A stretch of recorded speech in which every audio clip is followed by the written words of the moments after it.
नमस्कार. आज बनवणार आहे महाराष्ट्राचं आवडतं झुणका पिठलं. कढईमध्ये तेल टाकले 1 चमचा, त्यामध्ये टाकू अर्धा चमचा मोहरी, अर्धा चमचा जिरे,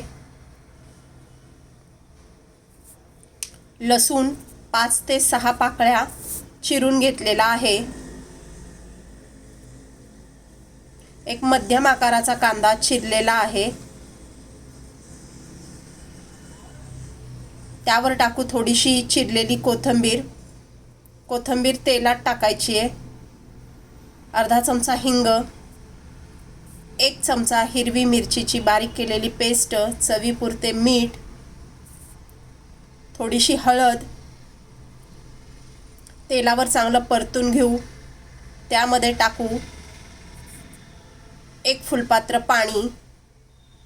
काही जण पिठात पाणी घालून गाठी काढून मग पीठ पाण्यामध्ये टाकतात.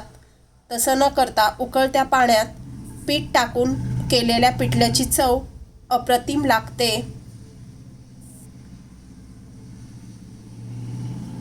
उकळलेल्या पाण्यात पीठ टाकत सतत हलवत बारीक गॅसवर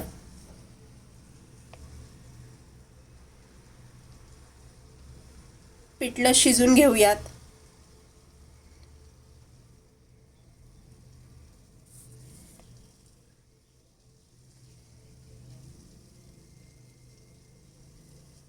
त्यावर थोडीशी कोथिंबीर घालू.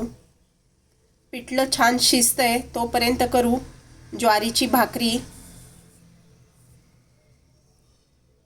पिठात थोडंसं पाणी घालून पीठ मळून घ्यायचे. पीठ चांगलं मळून घेतलं म्हणजे भाकरी छान येते.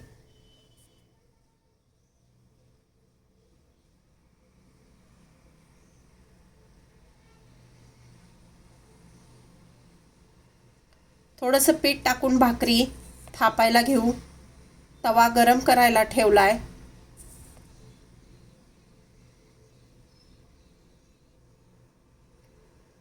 हलक्या हातानं भाकरी थापून घेऊ.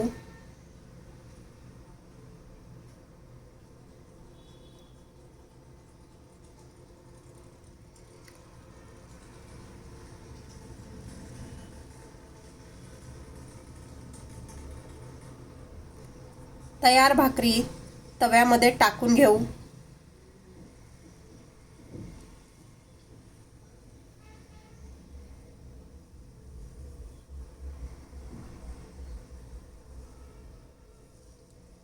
भाकरीवर पाणी टाकून पूर्ण भाकरीला ते लावून घेऊ.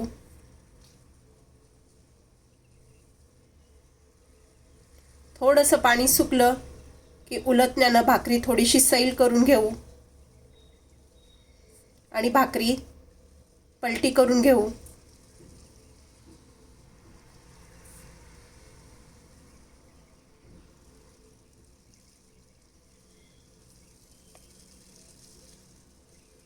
भाकरी छान भाजून घ्यायची खालच्या बाजूने. तयार झालेली भाकरी गॅसवर भाजू. तव्यात भाजली तरी चालेल. छान बेसन शिजलंय. गरम मस्त भाकरी. लवकर तयार होणारा बेत महाराष्ट्राचा फेमस. तुम्हीही करा. सोबत ठेचा, कांदा मस्तच. तुम्हीही करून बघा. व्हिडिओ आवडला लाईक, शेअर आणि सबस्क्राईब करा. कमेंटमध्ये मला नक्की सांगा कसं झालंय बेसन.